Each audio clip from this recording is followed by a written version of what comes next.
साथियों, आज हमारे पूर्व प्रधानमंत्री आदरणीय चौधरी चरण सिंह की जन्मतिथि और किसान दिवस के रूप में मैं उनके चरणों में नमन करते हुए, उनके आदर्शों पर चलते हुए मैं आज कसम खाता हूं कि मैं भी किसानों के लिए, किसानों के हित के लिए, मजदूरों के लिए जो भी कदम उठाना पड़ेगा मैं कदम उठाऊंगा और उनके बताए हुए रास्ते पर चलूंगा। आज किसान महासंघ के संस्थापक श्री रामाशंकर सरकार जी के नेतृत्व में हमारे किसान महासंघ के किसान कार्यकर्ता, पुराने साथी, रोहतास प्रखंड के बबन सिंह, श्याम बिहारी गुरुजी, करगहर प्रखंड के किसान महासंघ के अध्यक्ष राजीव रंजन सोना जी, भानु जी, कामेश्वर शाह जी, केंद्रीय कार्यालय सचिव कामेश्वर सिंह जी, दिनारा प्रखंड के अध्यक्ष आबिद हुसैन जी, अरुण काशी जी, भंते श्रीनिवास जी और मीडिया को संभालने वाले हमारे इंजीनियर राहुल पटेल जी और तमाम किसान भाइयों, मैं आप सभी का हार्दिक अभिनंदन और स्वागत करता हूं। आज हमारा किसान महासंघ का अनिश्चितकालीन धरना कदवन जलाशय उर्फ इंद्रपुरी जलाशय परियोजना एमएसपी की कानूनी गारंटी का अनिश्चितकालीन धरना का आज 43वां दिन है। हम लोग इस धरना को चालू करने से पहले 28 अक्टूबर 2024 को जिला में डीएम साहब, अनुमंडल में एसडीएम साहब और बहुत से जिला पदाधिकारियों को हम लोगों ने अपना सूचना दे दिया था कि हम लोग 11 नवंबर से अनिश्चितकालीन धरना पर बैठेंगे। इस सब सारी सूचना देने के बाद भी 28 अक्टूबर के बाद 28 अक्टूबर से लेकर 11 नवंबर तक हम लोगों को कोई सूचना नहीं मिला कि आपको बैठना है या नहीं बैठना है। तो हम लोगों ने सोचा कि हम लोगों के जितने भी पदाधिकारी हैं स्वीकार कर ली कि नहीं, आप धरना पर बैठिए। किसानों का हक है कि अगर कोई मांग सरकार नहीं मानती है, अगर कोई मांग मांगने से नहीं देती है तो धरना प्रदर्शन करना हमारा हक है। इस संविधान में लिखा है। हमारे पीछे बाबा भीमराव अंबेडकर जी की जो मूर्ति है, इन्होंने संविधान में साफ साफ लिख दिया है कि अगर कोई भी मांग किसानों का, मजदूरों का, इन किसी भी व्यक्ति का मांग अगर मांगने से नहीं मिलता है तो आप धरना प्रदर्शन करके उस मांग को मनवा सकते हैं, मांग सकते हैं। इन्हीं बनाए हुए संविधान के तहत हम लोगों ने 11 नवंबर 2024 को जिला मुख्यालय गेट के ठीक दक्षिण साइड में, जहां पहले से प्रदर्शन वहां होता रहता है, धरना दिया जाता है, हम लोगों ने वहां टेंट लगा करके धरना पर बैठ गए। धरना पर बैठने के बाद 37 दिन बीत गया। 37 दिन बीत गया। इसके बाद न डीएम, एसडीएम और किसी भी पदाधिकारी का कोई दिक्कत नहीं हो रहा था। हम लोग का धरना शांतिपूर्ण अच्छा से चल रहा था। हमारी मांगे हर रोज हम अपनी मांगे जिला के डीएम साहब के टेबल पर रोज भेजते थे और वहां से एक 2 कॉपी लेकर के आते थे, साइन करा कर, यानी उसको कहते हैं हम लोग रिसीव कॉपी लेकर के आते थे। 37 दिन बीत जाने के बाद भी हमारे डीएम साहिबा कोई नहीं लगा कि यहाँ यातायात बाधित हो रहा है। अब ये अपने किसके कहने पर, या मुख्यमंत्री के कहने पर, या कृषि मंत्री के कहने पर, या किसके कहने पर हमारा ये जो टेंट लगा था वो खड़वा करके या चुरा करके ये 11-12 बजे रात को लेकर के चली गई, हमें पता नहीं कि किसके कहने पर ये गई है।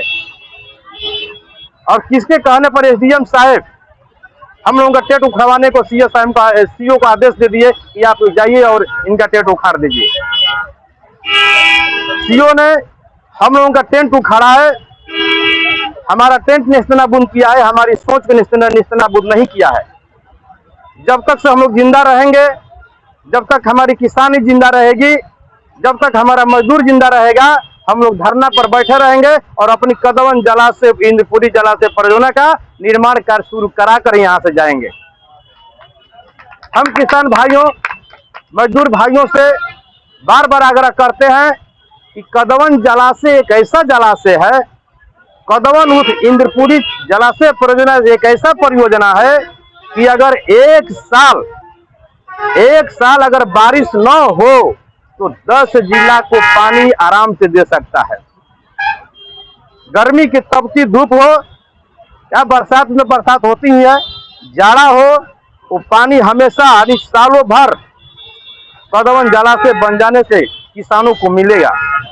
अगर आप लोग देखते होंगे मई जून के महीनों में पानी की कमी हो जाती है, किसानों को बिचड़ा डालने के लिए पानी नहीं मिलता है, पीने के लिए पानी नहीं मिलता है।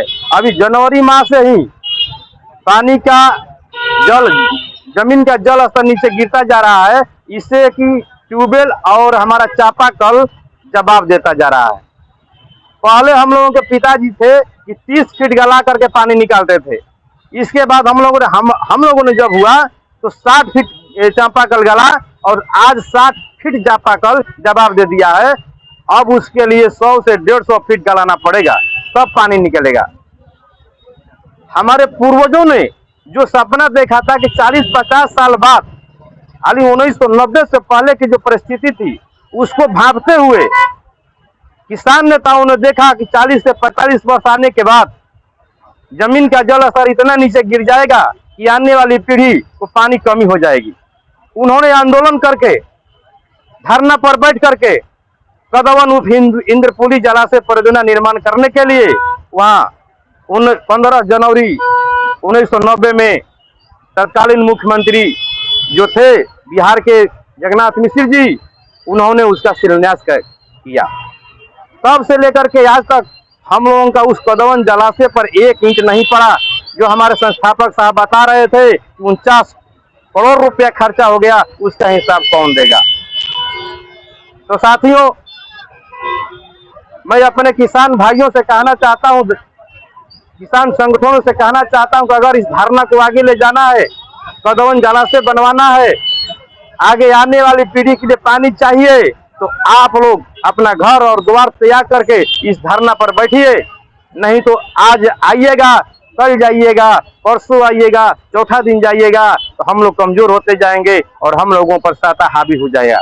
हम लोग इतना यहाँ आ जाएं, इस धारणा में इतना बैठ जाएं कि आने वाला समय ये देख ले, आने वाला पदाधिकारी से आते जाते देख ले कि किसान अब जगने वाला है, किसानों की खेती समाप्त हो गई है, अब यहाँ बैठेगा, अब अपना कदवन जलाशय बना करके ही लेकर के जाएगा। हम लोग इतना यहाँ संगठन में आ जाए,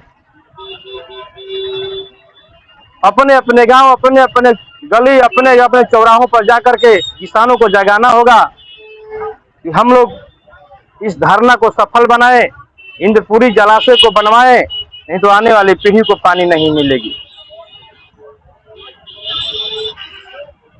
और जितने भी कागजी बात है, हमारे संस्थापक साहब आपको बता दिए कि कैसे कैसे इसमें क्या क्या हो रहा है, उस बात को मैं दोहराना नहीं चाहता हूँ।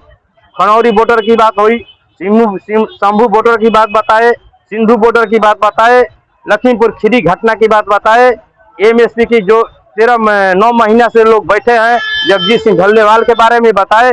सब कुछ हम लोग के सामने, आंखों के सामने शीशा की तरह साफ साफ दिख रहा है कि केंद्र सरकार किसानों पर कैसा अत्याचार कर रही है। और वही बात बिहार में भी नीतीश कुमार हम किसानों पर करवा रहे हैं। हम लोगों का टेक नीतीश कुमार के अगुवाई में उखड़ा है। कहते हैं कि हम किसानों का नेता हैं, गरीबों का मसीहा है, हम ये देते हैं, वो देते हैं, लेकिन सारे के सारे बात झूठ बोलते हैं। और हम किसानों को इतना पीछे कर रहे हैं कि हम लोग अब क्या बताएं, कितना पीछे हम लोग जा रहे हैं। खाद का दाम उतना ही बढ़ रहा है, हम लोग का फसल नहीं बिक रहा है एमएसपी पर। राज्य सरकार भी अगर चाहेगा तो एमएसपी पर धान खरीद लेगा, फसल खरीद लेगा, लेकिन नहीं खरीदता है। हम लोगों को एकजुट रहना होगा, गाँव में जाना होगा, लोगों को बताना होगा कि हम लोग अभी भी धरना में तटस्थ हैं, धरना हम लोग हटाए नहीं है। चाहे सरकार हम किसानों पर कितना ही लाठी चलवाए, गोली चलवा ले, कील गड़वा ले, हमारा टेंट उखड़वा ले, हम लोग भागने वाले नहीं है। किसी ने ठीक कहा है कि कहाँ छुपा के रख दूं अपने हिस्से की शराफत, कहाँ छुपा के रख दूं अपने हिस्से की शराफत, जिधर देखता हूं उधर बेईमान खड़े हैं।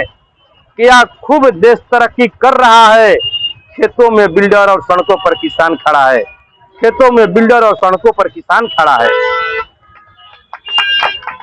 आज हम जिनके छत्र छाया के नीचे खड़े हैं, चौधरी चरण सिंह जी भी कहा करते थे कि खेती पर से जे भार घटेगा ते किसान उन्नति करेगा और देश आगे बढ़ेगा।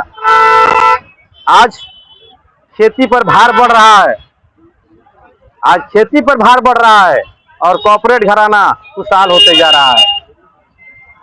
लाखों करोड़ों रुपए का उनका लोन माफ कर दिया जाता है और किसानों के घर पर जो किसान का क्रेडिट लोन बना है उसके घर में बैंक द्वारा पुलिस प्रशासन भेजा जाता है उसको अरेस्ट करने के लिए।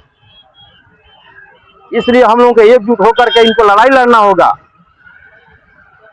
जब तक हम लड़ाई नहीं लड़ेंगे तब तक से हम किसानों का उद्धार होने वाला नहीं है।